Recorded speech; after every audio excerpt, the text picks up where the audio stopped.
It's the same mantra, canine toward, surface toward. So you can sit at the 8 o'clock position and you are going to be externally fulcruming. So I'm starting at the midline. Again, I'm going to start to drop my wrist. Okay, I'm dropping my wrist. That's my pivot.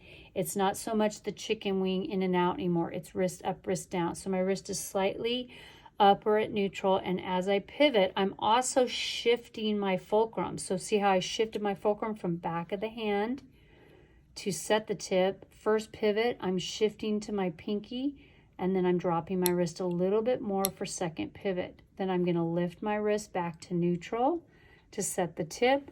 I'm on the back of my pinky fulcruming. Now I'm going to really go to the back, to the side of my pinky, and I'm dropping my wrist to do second pivot. Then I lift up on my wrist, and the whole time my pivot is changing. So there's first pivot, or my hand. And then there's second pivot. So I'm up on my fulcrum to set the tip. Now I'm going to bring my patient a little bit closer to me. So I'm on the back of my hand. First pivot, I drop my wrist, and now I'm on my pinky. And then I shift just a little bit more for second pivot. Up, shift, shift, dropping the wrist. High, and then I'm up, shift, shift. All right, now when we do the linguals, you can't sit at 8 o'clock. It's physically impossible for you. You'd be in a pretzel. So we're going to shift you to 11 o'clock. Okay, so you'll be shifted to the 11 o'clock position. And then you're going to start on the canine towards you, and it's going to be a combination. The 3 teeth towards you, you will fulcrum internally. So you're going to fulcrum internally on the 3 teeth toward you, and it's the same thing. I'm setting the tip, and I'm going to lift my wrist and lift my wrist again. I even kind of get a little bit of a shoulder lift on this one. Then I'm going to drop my wrist, drop my shoulder, and I lift my wrist and lift my wrist for the pivot, okay? Then I drop my shoulder and wrist to neutral, and I lift my wrist and lift my wrist. And as you're doing that, you're lifting your shoulder as well for second pivot. Now, when you get over here, now I can't see very well, because if I lift up my fulcrum and lift I can't see anything. So when you get to the 3 teeth away from you, that's when you have to externally fulcrum. So now I'm going to set the tip, and I'm going to pivot and pivot again. Okay, so now let's see, I'm dropping my wrist, and I'm going to lift my wrist and lift my wrist again for pivot. Drop my wrist, lift my wrist for pivot. Drop my wrist, lift my wrist, and lift my, and as, can you see as I'm lifting my wrist, my hand is, I'm rolling on the back of my hand. So again, it's all about rolling on the back of your hand, because when you lift your wrist, you just automatically want to roll. Okay, so just remember that when you're supposed to lift your wrist, you're automatically rolling on the back of your hand, and when you drop it, again, you're rolling on the back of your hand. Okay, so I do the 3 teeth here. Now, 12 o'clock is 12 o'clock. Everybody goes to 12 o'clock. Same thing, I'd start on canine away, surface away when I'm doing 12 o'clock. When you're doing the facials, you're going to internally fulcrum, okay?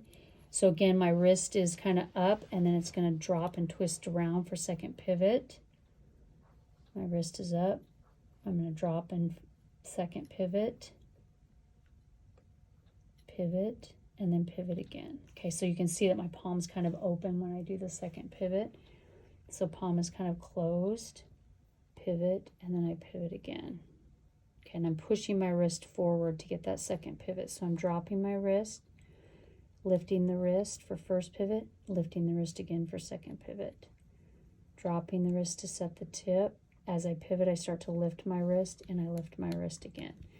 Now I come back into the linguals, and again, 3 teeth away, I'm going to externally fulcrum.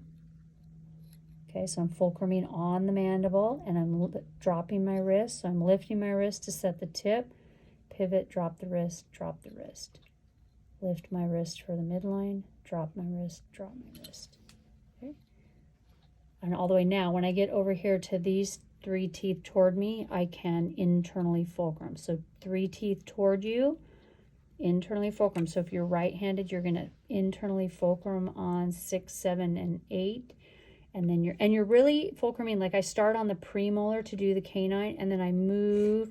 When I do the lateral, will fulcrum on the canine, and when I do the central, I will fulcrum kind of canine lateral. And then you're going to come back out here. No, I already did that surface. I was starting on that.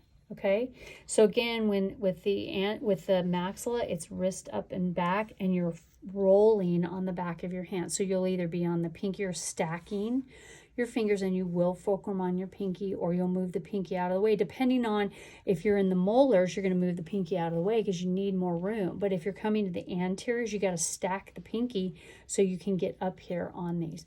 Another trick, before you shut that off, another trick when you're doing the anteriors is stack the mandible up on your little peg here. So put the mandible here. It brings the mandible closer so that when you're doing the premolars, you're not separating your fingers.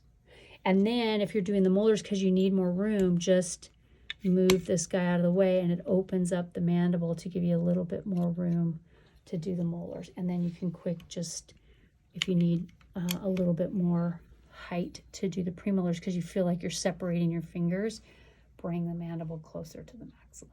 Okay, there you go, ladies.